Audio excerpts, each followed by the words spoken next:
काशी की पवित्र नगरी में एक पंडित रहते थे। उन्होंने एक तोता पाल रखा था। तोता पिंजरे में रहकर उनका दिया हुआ खाना खाता और उन्हीं की जबान में घर वालों से बात भी करता था। एक दिन एक जंगली तोता आकर उसके पिंजरे के सामने बैठ गया। तोता बोला, क्यों मेरे भाई, तुम कौन हो? तुम्हारी सूरत तो मेरे जैसी है, परंतु स्वभाव बिल्कुल अलग है। तुम तो यहाँ कैद में रहकर बहुत खुश नहीं हो। पिंजरे के तोते ने उत्तर दिया, मैं तुम्हारा ही भाई हूँ। मेरा रंग तुम्हारी ही तरह हरा है और चोंच लाल रंग की है। अंतर केवल यही है कि तुम जंगल में रहते हो और मैं इस मकान में रहता हूँ। मेरा मकान मजबूत है, मैं यहाँ पर पूर्णतया सुरक्षित हूँ। जंगल का तोता बोला, लानत है तुम पर, तुम्हारी आज़ादी का रंग मर चुका है, तुम्हारी आंखें अंधी हो गई है, वरना तुम इस पिंजरे की प्रशंसा नहीं करते। इस पिंजरे ने तुम्हारे शरीर को ही नहीं, आत्मा को भी कैद कर दिया है। मैं जंगल से तुम्हें यही बताने आया हूँ कि तुम बहुत अभागे हो। पिंजरे का तोता बोला, तुम्हारी बातें मेरी समझ से बाहर है, फिर भी मैं इस पर विचार करूँगा, किंतु तुम मुझे पहले यह तो समझाओ कि मैं अभागा कैसे हूँ। वह कौन सा दुर्भाग्य है जिसे तुम्हारी आंखें देखती है और मेरी आंखें नहीं देखती हैं। जंगल के तोते ने समझाया, तुम्हारा घर अपना बनाया हुआ नहीं है, न उसके दरवाजे पर तुम्हारा अधिकार है। तुमने अपना मरना जीना किसी दूसरे के हाथ में सौंप रखा है। यह तुम्हारा दुर्भाग्य नहीं तो क्या है? इससे भी बड़ा दुर्भाग्य तुम्हारा यह है कि तुमने कभी खुले आसमान में अपने पंख तक नहीं फैलाए, न ही कभी खुली हवा में सांस ली है। तुम हर समय अपने मालिक के मुंह की तरफ देखते रहते हो। तुम्हारी मर्जी वह है जो तुम्हारा मालिक चाहता है।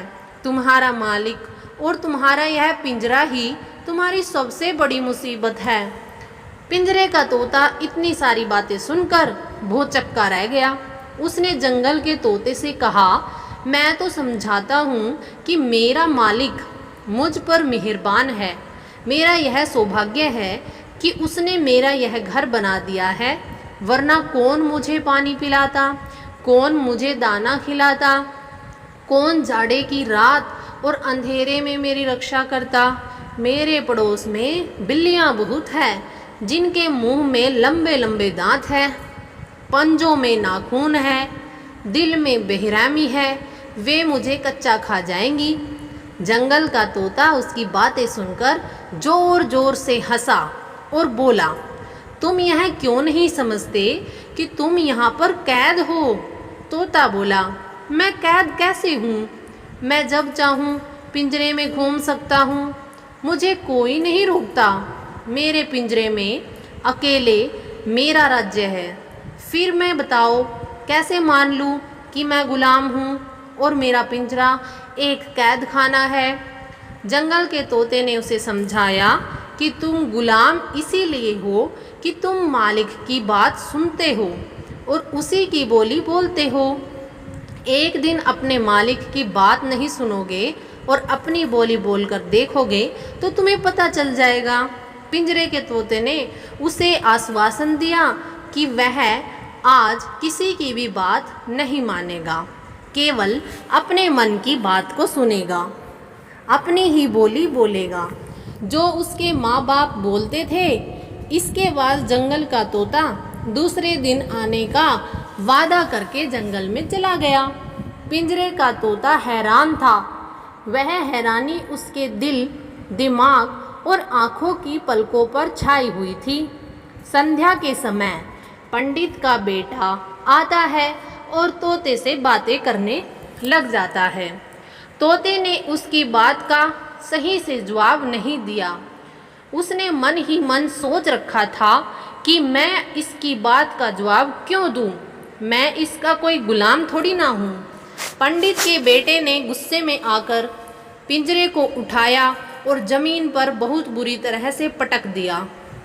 दूसरे दिन जब जंगल का आज़ाद तोता पिंजरे के कैदी तोते से मिलने आया तो वह मरा हुआ पड़ा था। उसके कैद खाने का दरवाज़ा खुला हुआ पड़ा था। तोते ने अपनी जंगली बोली में कहा, जब गुलाम अपने मालिक की बात नहीं सुनता तो उसका यही हाल होता है। पंडित का बेटा बोला, उड़ा दो इस जंगली तोते को, इसी ने मेरा तोता मारा है। मेरे मरे हुए तोते की आत्मा ने कहा, इसे दोस्त क्यों दे रहे हो? इसने तो एक कैदी को छुड़ाया है, मुर्दे को जिंदा किया है। धन्यवाद दोस्तों। आपको यह कहानी कैसी लगी कमेंट बॉक्स में ज़रूर बताना, और अगर चैनल पर नए हैं चैनल को लाइक शेयर और सब्सक्राइब कर देना। आपको हमारे चैनल पर ऐसी ही रोमांचक और मज़ेदार कहानियाँ सुनने को मिलेंगी। धन्यवाद।